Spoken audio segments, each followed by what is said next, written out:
What is going on, Diablo 2 fans? Dobrunsky here, and today's video is going to be a little bit different. I'm going to spend a little bit of time sort of doing a talking head video, going over my thoughts on the recent shapeshifting changes and how I think the werewolf and werebear benefit, talking about some of the different alternative weapon choices that you may have not actually considered using, and then I kind of want to segue to talking about why I think the werebear is actually a hidden sort of gem or sleeper character for farming Uber Tristram. I mean, we're talking massive defense, uninterruptible attack. The only thing the werebear doesn't have is guaranteed chance to hit like a smiter. So other than that, I think it's a sleeper Uber character, and I think it does fit into the lore.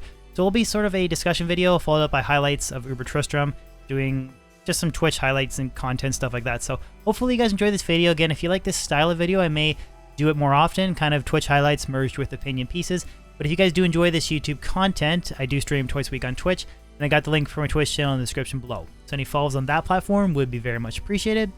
That being said, guys, let's jump in. So how do I start off this video? First, let's spend a little bit of time talking about what shapeshifting used to be like in original LOD and then original D2R. Basically, you needed very niche case weapons that were more beneficial for the druid than other melee characters. So a lot of people kind of grew attached to some of those items. Things like Ethereal Tomb Reaver or Shaled Grizzcaddy allowed you to reach very fast, hard-hitting breakpoints, and that was largely due to just the mechanics of the IS calculator. Essentially, the quick kind of dumbed-down version is that you needed massive increased attack speed on the weapon to reach a decent breakpoint for a shapeshifting druid. Now, this did two things. Like I mentioned, it did allow for the use of some different alternative weapons, but it really kind of funneled you into using very specific weapons, and it made playthroughs very, very painful on these builds. Like literally, shapeshifting was kind of delegated to sort of being a build that you would play after you use some sort of caster build to get your gear, get your fortitude, grief, or whatever weapon you wanted to use, and then you would transition to shapeshifting. So in patch 2.4, they tried to address this by significantly changing the way that the IS calculator works. Now, essentially, again, the dumbed down version, like the calculation for is completely changed, but you can now use slower, harder hitting weapons, and they allow you to reach faster breakpoints than what you could previously get. So this in turn opened up a lot of different, more viable options.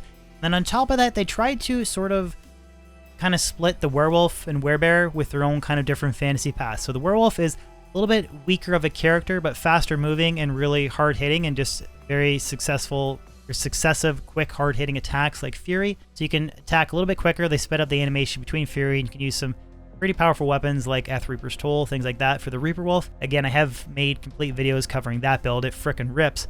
But the lore sort of aspect of the werebear is they really wanted to have a slower, harder hitting tank that had an uninterruptible attack that could slowly work your way through monsters. And they really did effectively achieve this.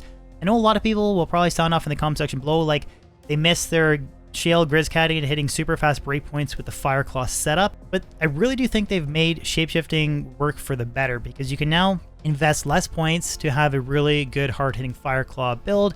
You can use harder hitting weapons, you can get more crushing blow, more raw hitting damage, and then you can also split between a nearly maxed out Maul and a nearly maxed out Fireclaw. So in general, I think shapeshifting is in a much better place. But what I kind of want to segue into now is why I think that the werebear is actually a little bit of a sleeper build here for Ubers. Now, I want to point out a little bit of a disclaimer here. No build will ever match the smiter until they remove that guaranteed chance to hit on smite, or if they ever do remove it.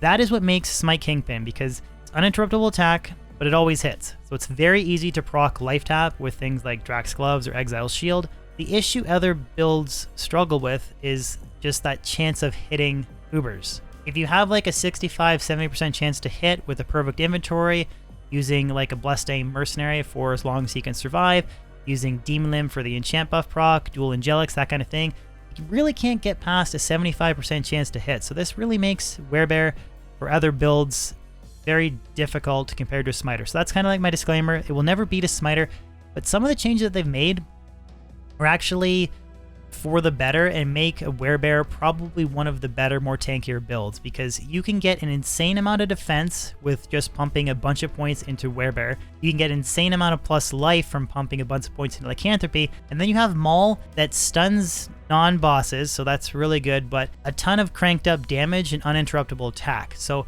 you can be completely surrounded by monsters and have a 5,000 plus life pool and just sit there and hold Maul down on Uber Bale or Uber Diablo or Uber Mephisto. As long as Life Tab is activated, you will not die.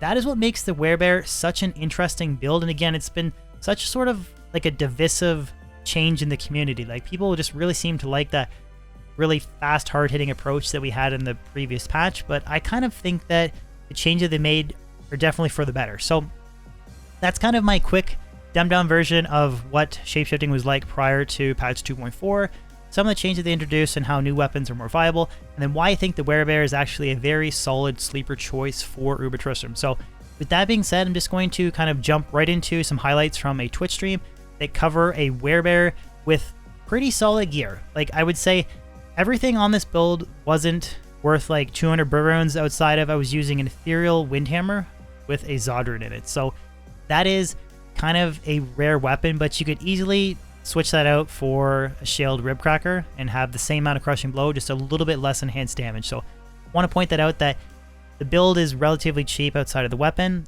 and it farmed Uber Tristram very effectively, and I think you guys will be surprised. So let's jump in. Wrong.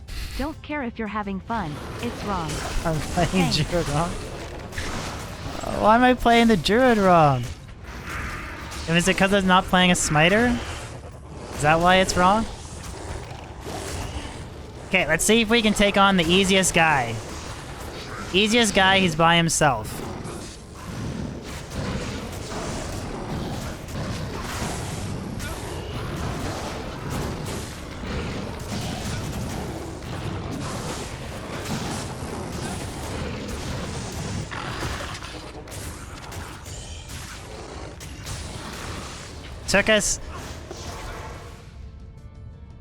It took us a century to get there, but we got it done.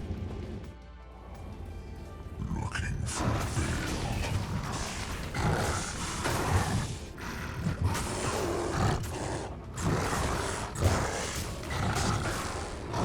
Oh God.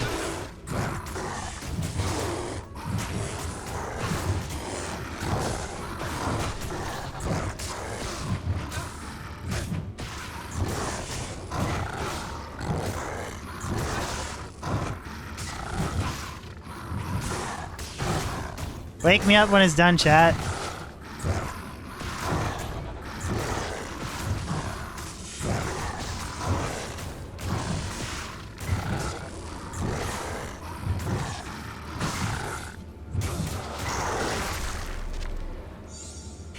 Okay, if we're gonna give credit where credit is due, I have not had a close call yet. We'll see if that translates to Lilith, but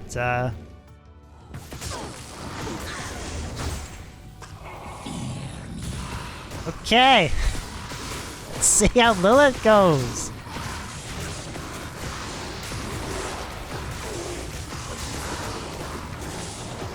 I'm gonna be honest, despite the slow process of getting there, without having done main Ubers yet, I think this is actually a good Uber build.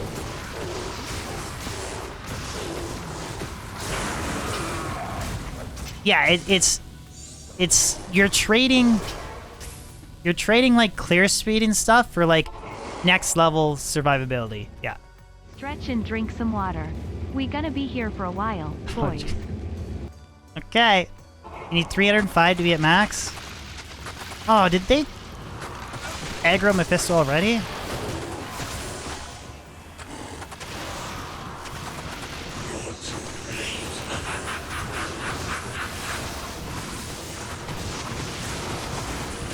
Oh, light tap went off. Yeah, okay.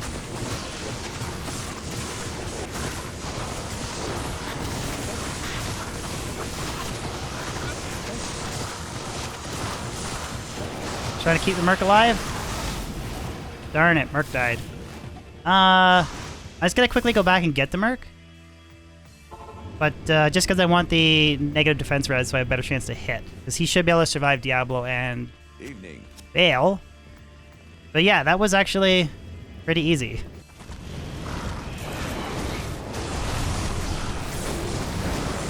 Whatever, I'll just jump in.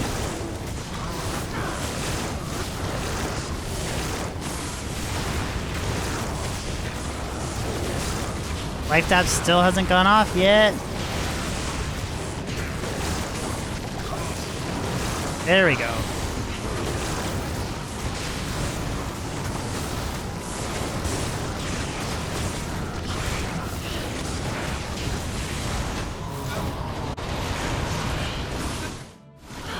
No! Life tap or open wounds has wore off. Oh.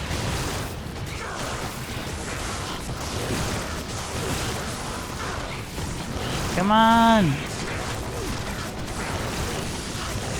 Need a frenzy bar for Ubers?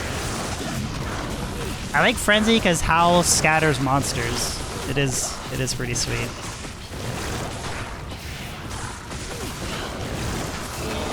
There we go. Okay, we did it. A little bit slow. OBS crash on top of it. Let's see what the torch is. Stay a while and listen. 1114 Paladin. Eh.